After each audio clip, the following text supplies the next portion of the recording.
श्री स्वामी समर्थ.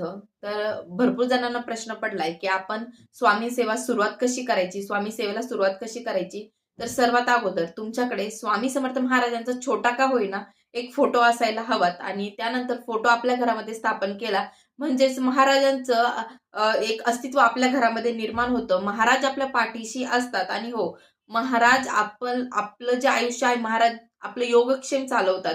महाराजांची सेवा कशी करायची, तुम्हाला सेवेकरी व्हायचं आहे तर आता महाराजांच्या सेवेला सुरुवात कशी करायची. बऱ्याच जणांचा हा प्रश्न आहे की त्यांना सेवा करायची आहे पण कुठलंच काही माहिती नाहीये. आता फक्त तुम्हाला एवढं माहिती की स्वामी समर्थ महाराज आहेत. तर स्वामी समर्थ महाराजांच्या सेवा मार्गामध्ये सर्वात अगोदर सगळ्यात मोठी सेवा जी आहे ती म्हणजे नित्यसेवा आणि त्याहून मोठी सेवा असेल तर ते आहे नामस्मरण. तुम्ही फोटो अफोर्ड करू शकत नाहीये, सध्या तुमच्याकडे फोटो नाहीये, कुठलाही ग्रंथ नाहीये, जपमाळा नाहीये, तर तुम्ही फक्त जेव्हाही तुम्हाला टाइम भेटेल देवघरासमोर बसा आणि जर तुमच्याकडे महाराजांचा फोटो असेल तर तो आणा घरामध्ये आणि महाराजांचा फोटो आणल्यानंतर फक्त नामस्मरण करा, श्री स्वामी समर्थ. हा फक्त तुम्ही 15 मिनिटं तिथे बसून जप करा.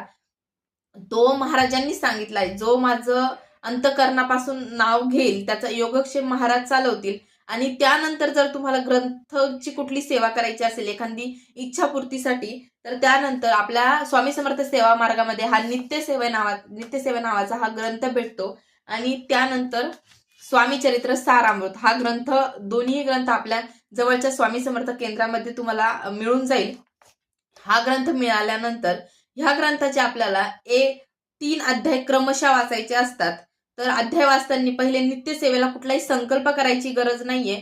फक्त महाराजांना विनंती करायची की मी आजपासून तुमची नित्यसेवा करत आहे आणि ती सेवा तुम्ही माझ्याकडून करून घ्या. आता नित्यसेवा करायची कशी, क्रमशः 3 अध्याय रोज वाचायचे. आज समजा गुरुवार आहे तर गुरुवारी 1, 2, 3 अध्याय वाचले तर शुक्रवारी 3, 4, 5 असे अध्याय आपल्याला वाचायचे. क्रमशः वाचत जा म्हणजे आपलं एका हप्त्यामध्ये 1 ते 21 अध्याय पूर्ण होऊन जाईल. तर आपला एक पारायण होईल. आणि हा संकल्पयुक्त नाहीये, ह्या सेवेला आपल्याला संकल्प करायचा नसतो.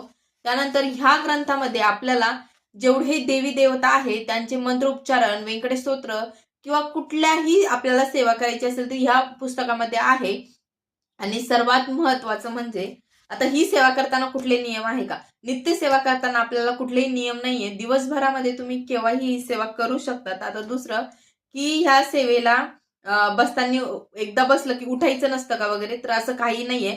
तुम्ही नित्यसेवा करताना जर तुमचं छोटं बाळ आहे तर उठला तरीही चालेल, पण जिथून तुम्ही जो अध्याय जी लाईन सोडून गेला होता तिथूनच परत वाचायला सुरुवात करा.